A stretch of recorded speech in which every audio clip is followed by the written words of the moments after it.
जनवरी का महीना चल रहा था और ठंड कम होने की वजह और बढ़ता ही जा रहा था। ये कहानी है मध्य प्रदेश में बसा एक छोटा सा गांव, जिसमें बंसी अपनी पत्नी अनु और दो छोटे छोटे बच्चों के साथ रहता था।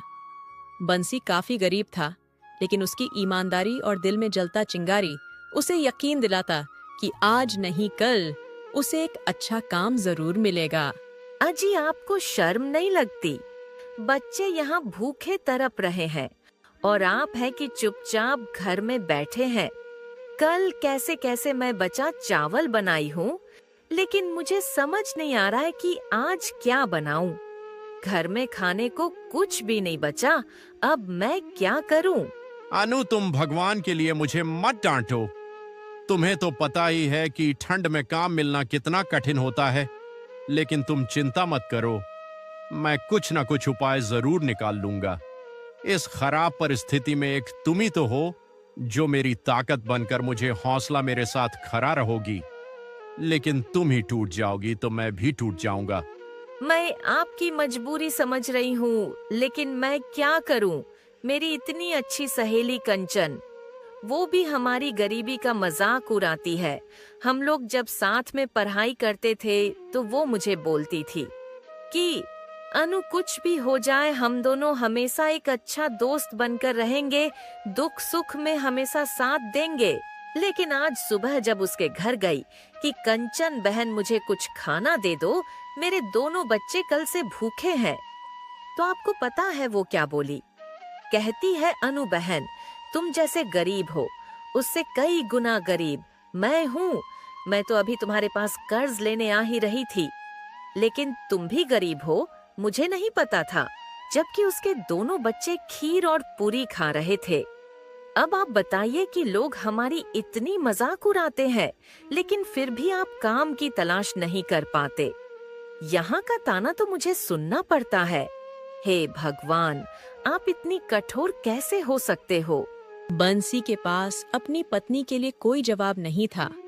बेचारा मुंह लटकाए फिर से काम की तलाश में निकल जाता है। भूखे पेट उसे चला भी नहीं जा रहा था, लेकिन उसकी हालात ने उसे मजबूर कर दिया था। वह एक रईस और जाने माने सेठ के पास जाता है। उसे पता था कि यहाँ भी उसे काम नहीं मिलेगा, लेकिन फिर भी वह एक कोशिश करता है। मालिक, आप तो एक धनी और महान इंसान है। अगर आप मुझे कोई काम दे दे तो शायद मेरे बच्चों का आज पेट भर जाएगा।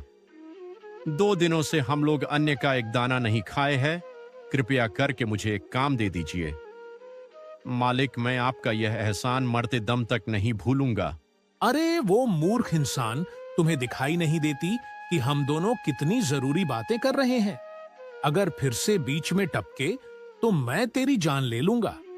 ऐसे भी भूखे कितने दिन जिएगा? रुको 10 मिनट, अभी तुझसे बातें करता हूँ।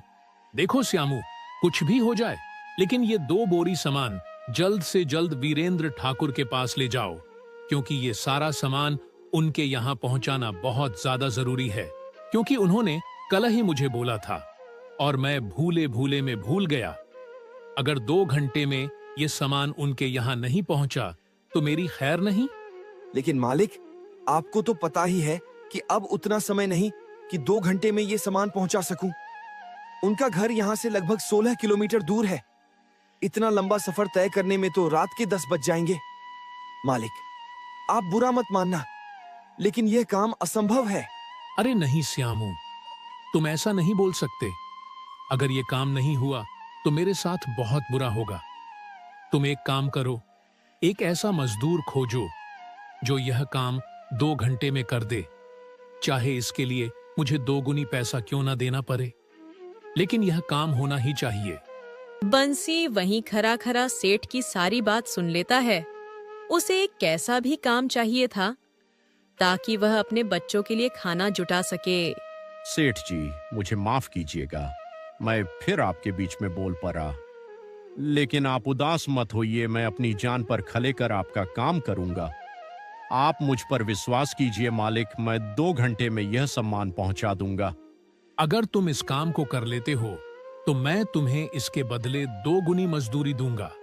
लेकिन हाँ, अगर समय पर माल नहीं पहुंचाया तो समझ लो मुझसे बुरा भी कोई नहीं होगा। अब समय बर्बाद मत करो, जल्दी से इसे वीरेंद्र ठाकुर के पास पहुंचाओ। बंसी सेठ के कहे अनुसार दोनों बोरी अपने माथे पर रखकर लंबा सफर तय करने निकल जाता है। बंसी थोड़ी दूर ही जाता है तभी उसका सर दर्द करने लगता है, क्योंकि वह आज से पहले इतना भारी सामान नहीं ढोया था। लेकिन उसके पास और कोई चारा नहीं था। घर में बच्चे भूखे थे और खुद भी भूखा था। वह मजबूरन आगे बढ़ता चला जाता है। बंसी जंगल के रास्ते से जा ही रहा था, तभी वह देखता है कि रास्ते पर एक व्यक्ति जख्मी पड़ा हुआ है। हे भगवान, ये बाबा कौन है और इन्हें क्या हो गया? अरे बाबा उठो, आपको क्या हुआ? कुछ तो बोलो। लगता है ये बेहोश है। लेकिन अब मैं क्या करूं? यहाँ आसपास कोई घर भी नहीं है। अगर मैं इन्हें ऐसे ही छोड़ दूं तो ये बाबा मर जाएंगे। अब मैं इनकी जान बचाऊं या सेठ से किया वादा पूरा करूं? हे भगवान, ये आप मेरी कैसी परीक्षा ले रहे हैं? अगर मैं इस सामान को समय पर नहीं पहुंचाया तो मेरे बीवी बच्चे भूखे मर जाएंगे, और अगर इस बाबा को नहीं बचाया तो ये भी मर जाएंगे। अब मुझे समझ नहीं आ रहा है कि क्या करूं। बंसी एक नई दुविधा में फंस चुका था। एक तरफ उसके बीवी बच्चे भूख से तड़प रहे थे, तो दूसरे तरफ ये अनजान बाबा बेहोश पड़े थे। अब वो करे तो क्या करे? सेठ भी उसे धमकी देकर रखा था। अरे नहीं नहीं, ये सामान पहुंचाना उतना जरूरी नहीं जितना इनकी जान बचाना है। अगर मैं इनको नहीं बचाया तो जीवन भर अपने आप को माफ नहीं कर पाऊंगा।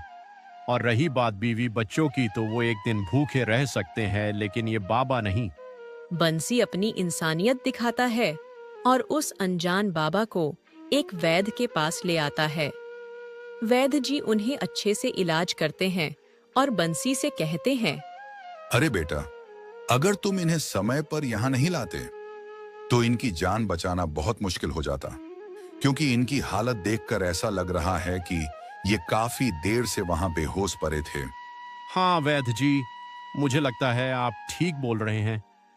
मैं जब सेठ जी का माल पहुंचाने जंगलों के रास्ते से जा रहा था, तब ये वहां बहुत पहले से ही बेहोश पड़े थे। वो तो भगवान का लाख लाख शुक्र है कि मैंने इनको देख लिया, वरना पता नहीं क्या होता।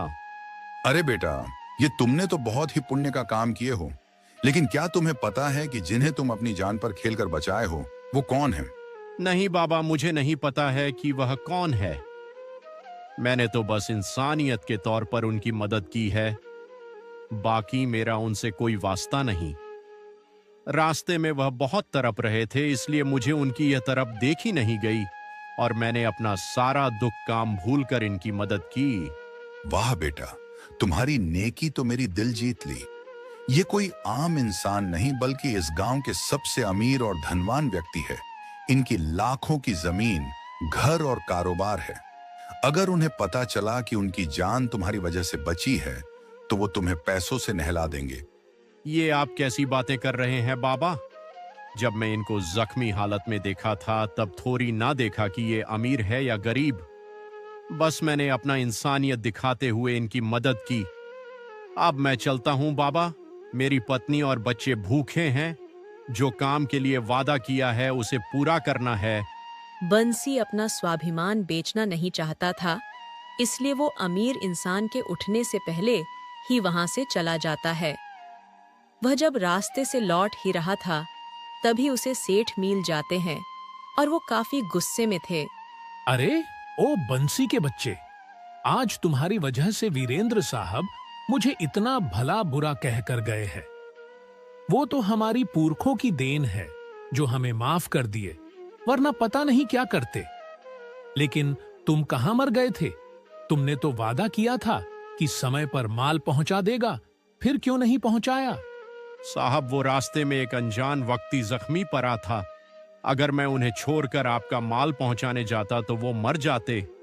वैद्य जी साफ बोल दिए कि बेटा, अगर थोड़ी देर और लेट होती तो उनकी जान बचाना मुश्किल हो जाती। इसलिए मैंने उनको बचाना सही समझा, और जान से बढ़कर कोई काम नहीं होता। अरे चुप करो नालायक। अगर बुरहा मर जाता तो क्या हो जाता? मैं तो बेइज्जती होने से बच जाता। न जाने वीरेंद्र बाबू मेरे बारे में क्या सोच रहे होंगे। आज से पहले कभी उनकी हुक्म नहीं टाला, लेकिन इस बार तुम्हारी वजह से मुझे शर्मिंदा होना पड़ा। वाह मालिक, वाह, आप तो एक नंबर के पापी इंसान हैं। किसी की जान आपको प्यारी नहीं, लेकिन अपनी इज्जत प्यारी है। खैर, आपसे यह उम्मीद नहीं थी। अब आप मुझ पर रहम कीजिए और मुझे मेरी मजदूरी का पैसा दे दीजिए। वहां मेरी पत्नी और 2 छोटे छोटे बच्चे भूख से तड़प रहे हैं। तुम्हारी हिम्मत कैसे हुई मुझसे उस चीज का पैसा मांगने का जो तुमने किया ही नहीं। वो तो तुम्हारी पहली गलती और तुम पर तरस खाकर तुम्हें छोड़ रहा हूं, वरना तुम्हारी इस गलती के लिए तुम्हें इस गांव से धक्के मारकर भगा देता। इतना सेठ कहकर वहां से चला जाता है। अब बंसी फिर से निराश हो जाता है, क्योंकि वह मेहनत तो बहुत किया था, लेकिन मेहनत का फल उसे नहीं मिला। बेचारा उदास फिर से घर लौट जाता है। जब उसकी पत्नी उसे निराश और खाली हाथ देखती है, तो बंसी से पूछती है, अजी, फिर आप खाली हाथ वापस आ गए? हे भगवान, आपको मेरे पर नहीं तो कम से कम मेरे मासूम बच्चे पर तो तरस खाए होते। कल से भूखे आंसल गाकर बैठे हैं कि कब उसके पिता उसके लिए खाना लाए और वो अपनी भूख मिटा सके। मैं क्या करूं अनु, आज बहुत मेहनत किया हूं, लेकिन पता नहीं क्यों मुझे फल नहीं मिला। लेकिन तुम चिंता मत करो, भगवान पेट दिए है तो भोजन का इंतजाम भी वही करेंगे। बस हमें धीरज रखना है। नहीं जी, आप भगवान भरोसे रह सकते हो, लेकिन मैं नहीं। आप इतना जरूर याद रखना, अगर मेरे बच्चों को कुछ हुआ तो इसका जिम्मेवार सिर्फ और सिर्फ आप होंगे। एक नजर फेर कर देखो तो सही, कैसे मुंह लटकाए बैठे हैं। बंसी अपने बच्चों को देखता है तो उसका कलेजा फट जाता है, क्योंकि भूख के मारे उनका शरीर कमजोर होने लगा था। लेकिन बंसी बेचारा कर भी क्या सकता था, उसकी तकदीर ने उसे जकड़ कर रखा था। इधर बंसी ने जिन्हें मरने से बचाया था, उन्हें अब होश आ चुकी थी और वो वैद्य से सारी बात पूछने लगते हैं। अरे बाबा, मुझे क्या हुआ था और मैं यहाँ कैसे आया? मैं तो जंगल में टहलने गया था, लेकिन अचानक मेरा सर दर्द करने लगा और मैं वहीं बेहोश हो गया। उसके बाद क्या हुआ मुझे कुछ याद नहीं। आप महात्मा मुझे बताने का कष्ट करें। बाबा सारी बात उनको बता देते हैं कि कैसे बंसी ने अपना काम दांव पर लगाकर उनकी मदद किया, लेकिन आज उस पर काफी मुसीबतें खड़ी हैं। वो बहुत ही ईमानदार है सेठ जी। उसे मैंने काफी समझाया कि बेटा अभी मत जाओ, आप जब होश में आएंगे तो उसकी मदद करेंगे। लेकिन उसने कहा कि मैं अपना स्वाभिमान नहीं बेचूंगा। मैंने आपकी मदद एक इंसानियत के लिए किया, बाकी मुझे काम करने जाना है। और इतना कहकर चला गया। लेकिन सेठ जी, उसकी आवाज एकदम धीमी थी, जैसे मानो कि उस पर काफी मुसीबतें आई हों। और हाँ, वो ये भी कह रहा था कि उसकी पत्नी और छोटे छोटे बच्चे कल से भूखे हैं। मुझे लगता है सेठ जी, वो मुसीबत में है, आपको उसकी मदद करनी चाहिए। अरे हाँ वैद्य जी, मैं उसकी मदद जरूर करूंगा। जो इंसान मुझे जानबूझकर मुझसे अपना इनाम नहीं लिया, वो समझो कितना ईमानदार होगा। और उस पर मुसीबत आई फिर भी वह मुफ्त का पैसा लेने के लिए नहीं रुका और मेहनत मजदूरी करने निकल गया। लेकिन अब नहीं, अब उसकी तकदीर मैं बदलूंगा। बंसी का अब नसीब बदलने वाला था।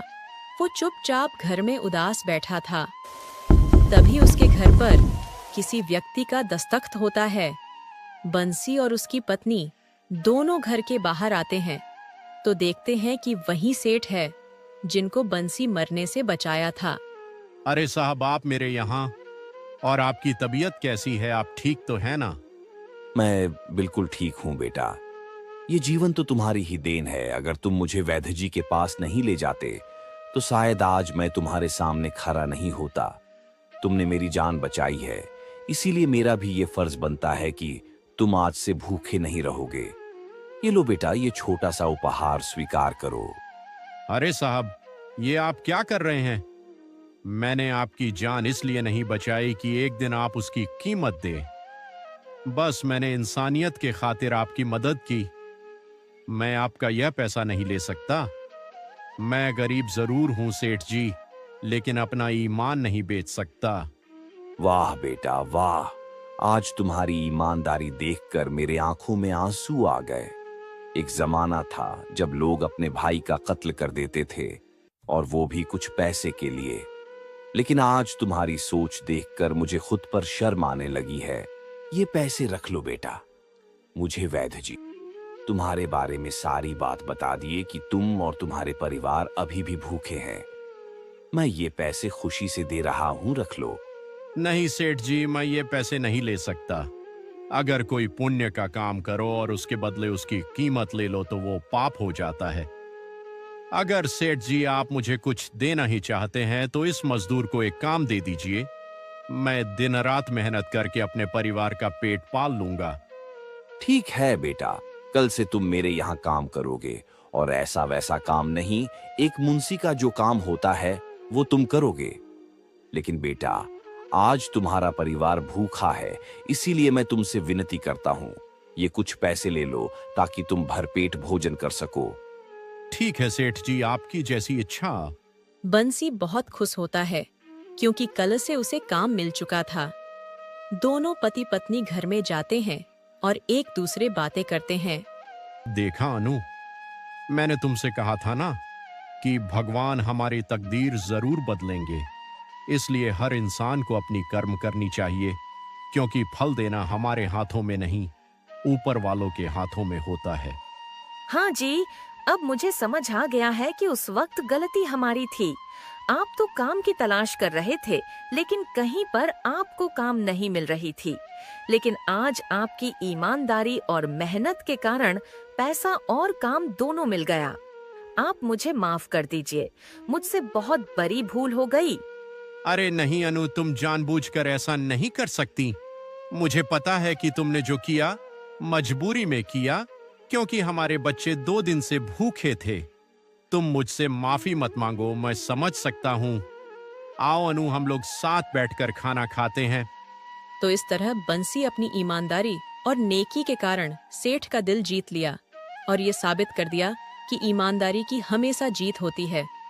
तो दोस्तों, हमें इस कहानी से ये सीख मिली कि अगर हर इंसान अपने से ज्यादा लोगों की दुख दर्द समझे और ईमानदार रहे तो बंसी के जैसा वो भी अपना जीवन बदल सकता है। और इस कहानी का पार्ट 1 था। अगर 2 देखना है तो कमेंट करें। धन्यवाद।